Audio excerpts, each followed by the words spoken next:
que voy a contarte ahora sucedió en una casa que aún existe. No está abandonada, no está marcada. Las personas viven allí en la actualidad, pero ninguna de ellas sabe completamente qué sucede dentro de esas paredes cuando oscurece. Lo perturbador de esta historia no es que sea sobrenatural en un sentido tradicional. Lo perturbador es que todo lo que sucedió tiene una explicación muy real, una explicación que es infinitamente más aterradora que cualquier fantasma o demonio, porque implica que algo completamente humano, completamente ordinario, puede convertirse en algo inimaginablemente malévolo sin que nadie lo note hasta que sea demasiado tarde. Esta es la historia de Sarah Chen y su familia. Esta es la historia de cómo un espejo puede transformar una casa en un purgatorio de espejos infinitos. Suscríbete si tienes el coraje de descubrir qué sucede cuando ya no puedes estar seguro de cuál es tu reflejo. La casa estaba ubicada en las afueras de una ciudad mediana, rodeada de lotes vacíos y bosques de árboles jóvenes. Era una estructura de 2 pisos, construida en los años 60, con un exterior de ladrillo rojo oscuro que absorbía la luz en lugar de reflejarla. El techo tenía tejas de color gris carbón.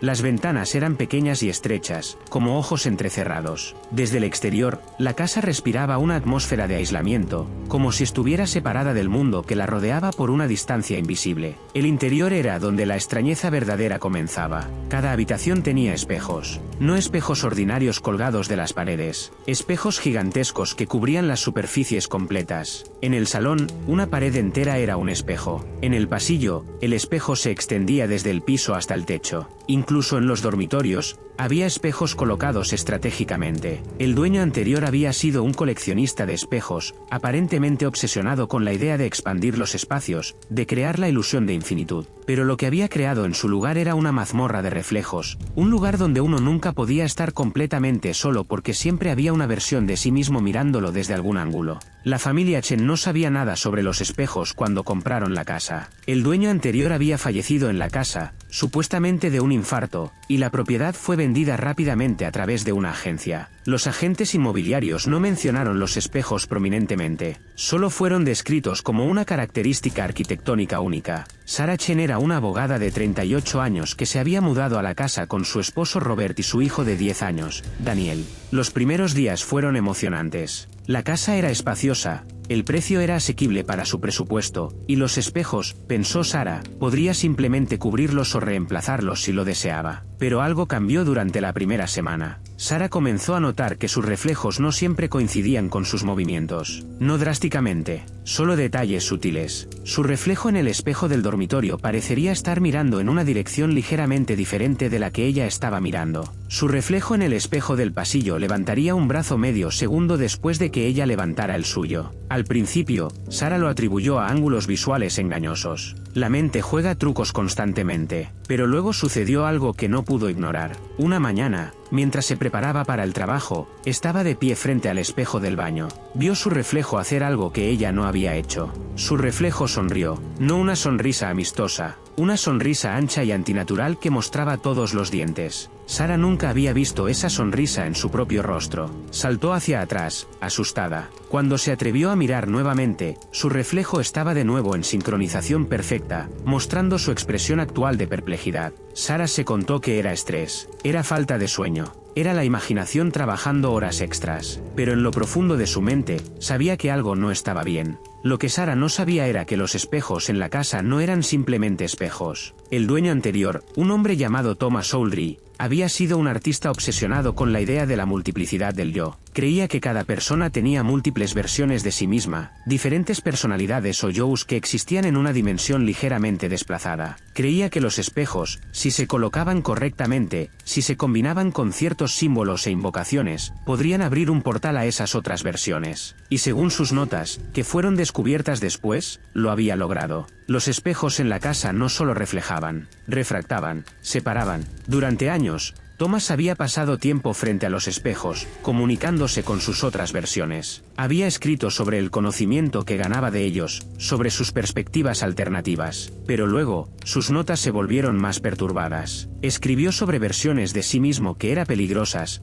que querían tomar el control. Escribió sobre una versión en particular que era completamente maligna, una versión que no había amor en ella, solo una sed de consumir y reemplazar a la versión original. Las últimas entradas en su diario eran casi ilegibles, escritas en letra desordenada, a veces en diferentes caligrafías. La última entrada decía simplemente: ya no sé cuál soy yo, no sé cuál es el verdadero. Uno de nosotros está aquí, no debería estar aquí, no debería poder estar aquí, está sacando a los otros a través. Sarah Chen había experimentado pérdidas en su vida, traumas que la hacían vulnerable a ciertos tipos de manipulación. Su madre había muerto cuando Sarah tenía 16 años, dejando un vacío que Sarah había pasado 2 décadas intentando llenar. Había buscado validación en lugares equivocados, en relaciones con hombres que la hacían sentir constantemente insuficiente. Su matrimonio con Robert era estable pero distante. Había amor, pero también una distancia emocional que ninguno de ellos sabía cómo cerrar. Sarah a menudo se preguntaba quién era realmente, qué parte de su personalidad era auténtica y qué parte era una construcción diseñada para aplacar a otros. Su hijo Daniel también había experimentado traumas propios. Nacido con ansiedad grave, Daniel pasaba muchas noches sin dormir, atormentado por pensamientos obsesivos sobre si era una buena persona, sobre si sus amigos realmente lo querían o si solo lo toleraban. Era el tipo de niño que se cuestionaba constantemente a sí mismo, que buscaba validación en los ojos de otros pero nunca estaba seguro de lo que veía. La familia Chen, en muchos sentidos, eran personas rotas de manera compatible, unidas por el matrimonio y la sangre pero no realmente unidas en sus almas. Eran personas que estaban buscando algo sin saber qué. Eran personas que no sabían completamente quiénes eran. Y la casa con sus espejos parecía entender exactamente eso. Durante la segunda semana, los comportamientos extraños se intensificaron. Robert, que normalmente era tranquilo y reservado, comenzó a mostrar arrebatos de ira. Gritaba por cosas triviales. Una noche, golpeó la pared con el puño porque Sarah había dejado un plato en el lavadero. Pero lo extraño era que Robert no parecía completamente estar allí durante estos arrebatos. Era como si estuviera siendo controlado, como si una marioneta invisible lo moviera. Después, no recordaba completamente lo que había sucedido. Daniel, por su parte, comenzó a hablar de un amigo imaginario. Lo llamaba el otro Daniel. Pasaba horas hablando con su reflejo en el espejo, teniendo conversaciones complejas, riendo de bromas que solo él parecía entender. Sarah encontró a Daniel una noche parado frente al espejo del pasillo, completamente inmóvil, con una expresión en su cara que no reconocía. Cuando lo tocó, Daniel se sobresaltó, como si la hubiera despertado de un trance profundo. No recordaba cuánto tiempo había estado de pie allí. Él dijo que solo habían sido minutos, pero Sarah había estado viéndolo durante casi una hora. En cuanto a Sarah,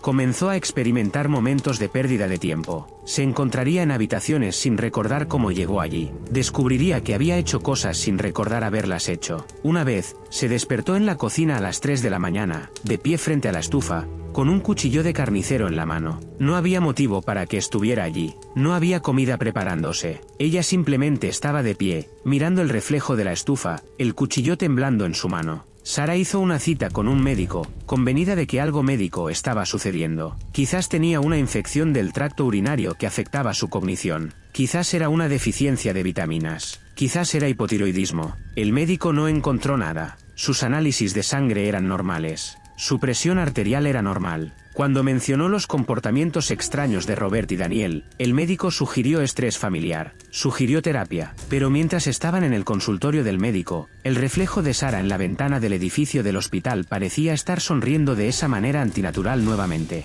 Sarah para de hoy fue normal nuevamente. En línea, Sarah comenzó a leer sobre la casa anterior. Encontró una noticia en un archivo de periódico que mencionaba que Thomas Oldry, el dueño anterior, había muerto en la casa. El artículo fue breve, sin detalles, pero mencionó que había una investigación inicial de suicidio. Su cuerpo fue encontrado en el salón, rodeado de espejos rotos, con sangre salpicada en su cara. La causa oficial fue que se había cortado las venas en las muñecas. Pero Sarah encontró más información en un foro de internet dedicado a casas embrujadas. Personas que habían visitado la casa durante su venta abierta reportaron sensaciones extrañas. Una persona escribió que había visto a su reflejo caminar en una dirección diferente en el espejo, dejándola en la habitación. Otra escribió que vio múltiples versiones de sí misma en diferentes espejos, todas haciendo actividades diferentes, como si estuvieran en diferentes momentos del tiempo. Sarah compartió su experiencia en el foro, describiendo los comportamientos extraños de su familia. Las respuestas fueron inmediatas y perturbadoras. Otros habían experimentado cosas similares. Otros habían perdido tiempo. Otros habían visto a sus reflejos hacer cosas que no habían hecho. Pero cuando Sarah envió su número de teléfono, pidiendo contacto directo, nadie respondió. Los hilos fueron eliminados. Su cuenta fue suspendida. Era como si alguien no quisiera que estas historias se propagaran, como si algo estuviera conteniendo activamente la información. Una noche, Sara decidió confrontar lo que estaba sucediendo directamente. Se paró frente al espejo más grande de la casa, el que cubría la pared del salón.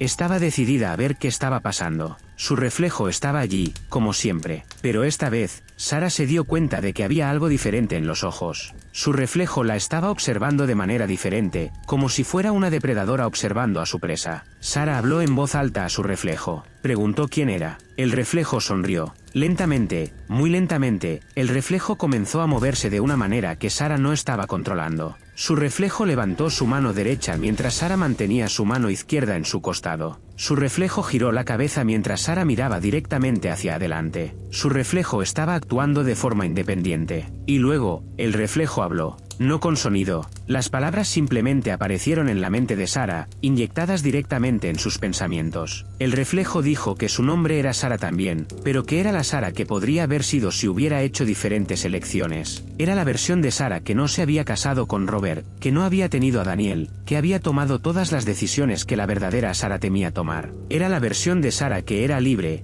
pero completamente desprovista de compasión.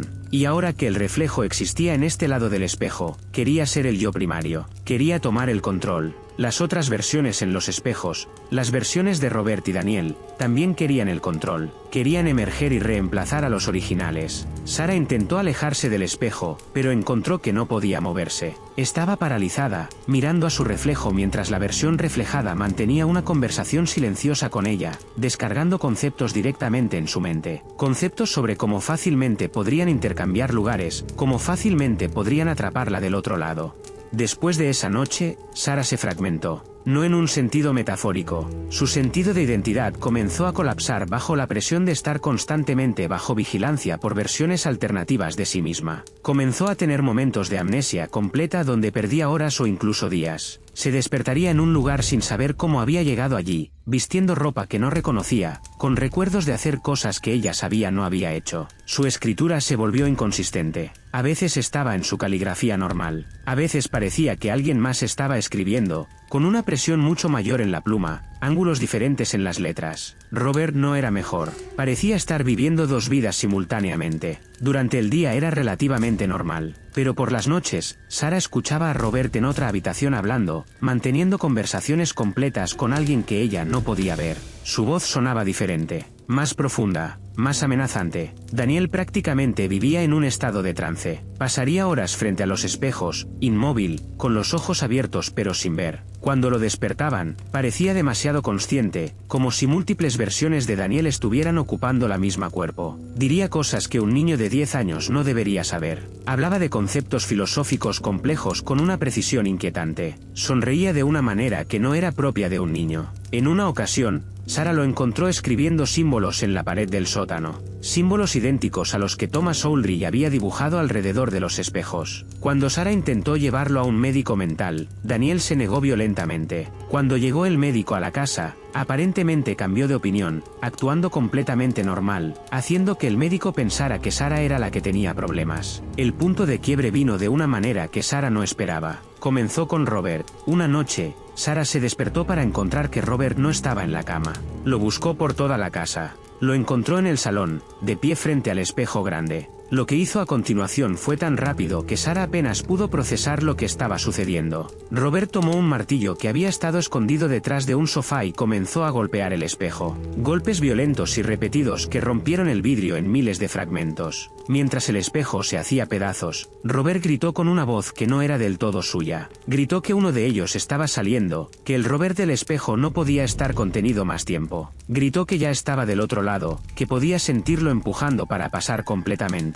Luego, de repente, Robert se detuvo, bajó el martillo, y cuando se giró hacia Sara, su rostro era completamente blanco, como si toda la sangre hubiera sido drenada de él. Dijo su nombre, pero con una voz que no era la suya. Dijo, ella está aquí, la versión de Sara está aquí, tiene a Daniel, están preparándose para hacer el cambio. Antes de que Sara pudiera procesar qué significaba eso, Robert se derrumbó. No muerto, pero completamente inconsciente, irresponsivo a cualquier estímulo. Permanecería así durante días. En el hospital, los médicos no pudieron encontrar nada médicamente incorrecto. Sus signos vitales eran normales. Su actividad cerebral era normal, pero no se despertaría. Era como si su mente estuviera en algún otro lugar, atrapada en algún otro lado de la realidad. Sara sabía lo que tenía que hacer. Sabía que los espejos tenían que ser removidos o destruidos antes de que el intercambio se completara. Esa noche, después de dejar a Robert en el hospital, regresó a la casa. Daniel ya no estaba allí.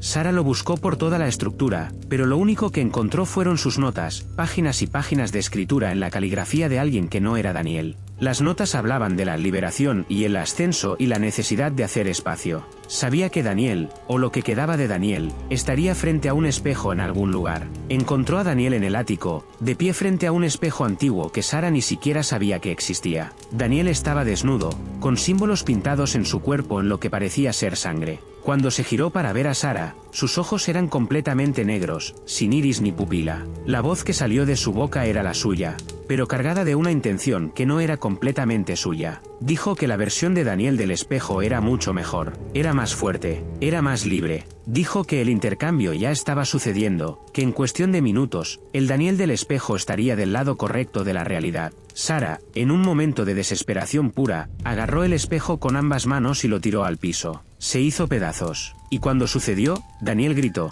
no con su voz de niño, con múltiples voces simultáneamente, voces que sonaban como versiones diferentes de sí mismo, todas gritando en agujero desgarrador. Daniel se desplomó. Cuando Sara lo levantó, era completamente él nuevamente, completamente sí mismo, pero no sabía dónde estaba o cómo llegó allí. Y lo más perturbador, no recordaba los últimos días en absoluto. Sara destruyó cada espejo en la casa esa noche. Usó un martillo, un pico de hielo, cualquier cosa que pudiera encontrar. Cada golpe que daba se sentía como si estuviera luchando contra algo que no quería ser destruido, como si los espejos estuvieran resistiendo, como si algo dentro de ellos estuviera luchando por permanecer. Cuando finalmente terminó, la casa estaba cubierta de fragmentos de vidrio, reflejos rotos de ella misma mirándola desde todas las direcciones. Cuando regresó al hospital, Robert seguía inconsciente. Pero cuando Sara fue al cuarto de Robert con Daniel, algo sucedió. Robert abrió los ojos, miró directamente a Sara y dijo, ella quería quedarse. La versión en el espejo quería quedarse contigo. Luego volvió a cerrar los ojos. No habló nuevamente durante 3 días. Cuando finalmente se despertó completamente, no recordaba nada de los últimos meses. Los médicos lo llamaron disociación extrema. Dijeron que probablemente fue causado por estrés. Sugirieron terapia. La familia fue dada de alta de la casa. Renunciaron al contrato de arrendamiento. Nunca volvieron. La casa fue comprada nuevamente meses después por un nuevo dueño, una mujer viuda que no sabía sobre su historia. Cuando se mudó, hizo renovaciones. Quitó los espejos. Los reemplazó con paredes ordinarias. Pero según sus informes posteriores, la sensación de ser observada nunca desapareció. La sensación de que otras versiones de sí misma estaban mirando desde el otro lado de las paredes. ¿Qué eran exactamente las cosas en los espejos? ¿Eran psicológicas, proyecciones de la mente que ganaron forma a través de la obsesión de Thomas Sowry? ¿O eran algo más real, existencias alternativas que realmente estaban atrapadas en otro plano de realidad, buscando una manera de escapar? Los expertos en psicología que revisaron el caso sugirieron folia trois, un trastorno psicótico compartido que afectó a toda la familia. Pero eso no explicaba los símbolos que Daniel había dibujado, que coincidían exactamente con diagramas complejos que Thomas Sowry había creado. ¿Cómo podría un niño de 10 años saber eso a menos que algo lo estuviera enseñando? ¿Sigue sucediendo en otras casas? ¿Hay otros espejos en otros lugares que están haciendo lo que estos espejos hicieron? Los registros de compra de Thomas Sowry muestran que había encargado 53 espejos especiales, espejos que él había tenido especialmente diseñados con vidrio de una composición específica. Solo se encontraron 19 en la casa. ¿Dónde están los otros 34? ¿A quién se los vendió? ¿Qué casas albergan ahora espejos que pueden abrir portales a versiones alternativas de nosotros mismos? Y aquí está la pregunta más aterradora: ¿qué sucedería si todos los espejos de Thomas Sowry fueran activados simultáneamente? ¿Qué sucedería si cada versión alternativa en cada uno de esos 34 espejos decidiera emerger al mismo tiempo? Si te miras en un espejo esta noche y por un momento, solo un momento fugaz, parece que tu reflejo está haciendo algo que no estás haciendo, no parpadees, no apartes la vista, porque ese momento es el instante en que el reflejo se está moviendo, el instante en que otra versión de ti se está estirando, intentando atravesar. Ese es el momento en que están más cerca de lograr el intercambio. Los espejos son más que vidrio y plata, son ventanas, y algo está constantemente presionando desde el otro lado, constantemente buscando una grieta, una debilidad, una oportunidad para salir. La versión de ti en el espejo no quiere simplemente ser libre, quiere ser real, y está dispuesta a hacer lo que sea necesario para tomar tu lugar. Suscríbete antes de que tu reflejo finalmente logre lo que ha estado intentando todo este tiempo, porque en algún lugar, en alguna casa, hay espejos que Thomas Sowell encargó, y las cosas dentro de ellos están despertando.